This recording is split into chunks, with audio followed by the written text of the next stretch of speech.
আসসালামু আলাইকুম বন্ধুরা। আজকে আমাদের গন্তব্য সিরাজগঞ্জ সদর থেকে এনায়েতপুর বেড়িবাঁধ। এর মধ্যে আমরা কি কি পাই, কোথায় কত টাকা ভাড়া লাগে, সব কিছু বিস্তারিত আপনাদের সাথে আলোচনা করব। যারা যারা এনায়েতপুর বেড়িবাঁধে ঘুরতে আসতে যাচ্ছেন তারা ভিডিওটা দেখে নেবেন আগে। সিরাজগঞ্জ সদর থেকে যদি আপনারা সিএনজিতে যেতে চান, সিএনজি আপনাদেরকে বেলকুচি পর্যন্ত নিয়ে যাবে। কোনো সিএনজি কেজির মোড় পর্যন্ত যেয়ে থাকে। সিরাজগঞ্জ সদর থেকে বেলকুচি পর্যন্ত সিএনজি ভাড়া 40 টাকা। কোনো সিএনজি 50 টাকা চাইতে পারে, তবে নিকেল ভাড়া 40 টাকা। আবার সিরাজগঞ্জ সদর থেকে সিএনজি যদি কেজির মোড় পর্যন্ত সরাসরি যায়, সেক্ষেত্রে সিএনজি ভাড়া 60 টাকা। আপনাকে যদি সিএনজি বেলকুচিতে নামিয়ে দেয়, বেলকুচি থেকে কেজির মোড় পর্যন্ত ভাড়া 20 টাকা। কেজির মোড় থেকে ভ্যান বা অটো যদি সরাসরি এনায়েতপুর বেড়িবাঁধ পর্যন্ত আপনাদেরকে নিয়ে যায়, সেক্ষেত্রে ভাড়া 15 টাকা করে।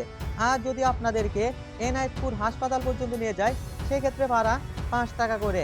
যদি আপনাদেরকে এনায়েতপুর হাসপাতালেও নামিয়ে দেয়, তবুও কোনো সমস্যা নেই।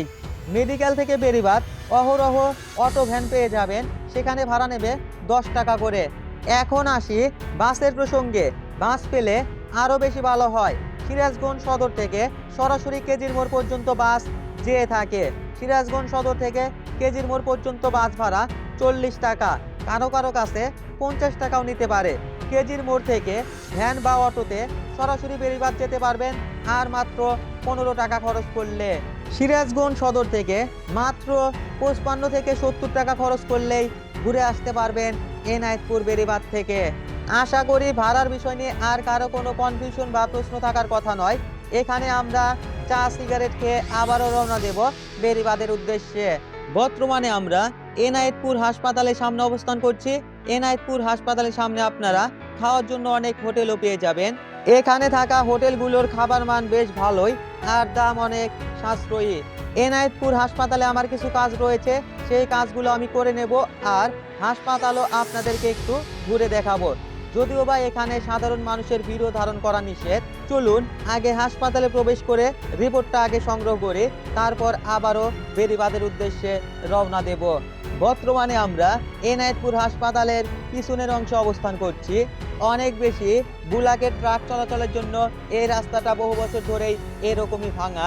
বন্ধুরা, এখানে যে আপনারা দেখতে পাচ্ছেন, এটা হলো এনায়েতপুর বেড়িবাঁধের বাম পাশের নিচের অংশের দৃশ্যপটগুলো। এই দৃশ্যপট হলো এনায়েতপুর বেড়িবাঁধের উপরের অংশের রাস্তা। এই দৃশ্যপটটা এনায়েতপুর বেড়িবাঁধের ডান পাশের দৃশ্যপট। বর্তমানে আমরা এনায়েতপুর বেড়িবাঁধের উপরের স্থানে অবস্থান করছি। এখানে প্রতিনিয়তই নতুন নতুন শত শত লোক ঘুরতে আসে। এনায়েতপুর বেড়িবাঁধের প্রতিটা অ্যাঙ্গেল থেকে প্রতিটা দৃশ্যপট আমি আপনাদের মাঝে তুলে ধরেছি। এনায়েতপুর বেড়িবাঁধটা আপনাদের কাছে কেমন লেগেছে সেটা কমেন্টস করে জানাবেন। যদি ভালো লেগে থাকে তবে ভিডিওতে একটা লাইক দিয়ে ভিডিওটা আপনার ফেসবুকে শেয়ার করে দিবেন। আপনার একটা লাইক, একটা শেয়ার আমাকে নতুন স্থানে নিয়ে যেতে অনুপ্রাণিত করবে।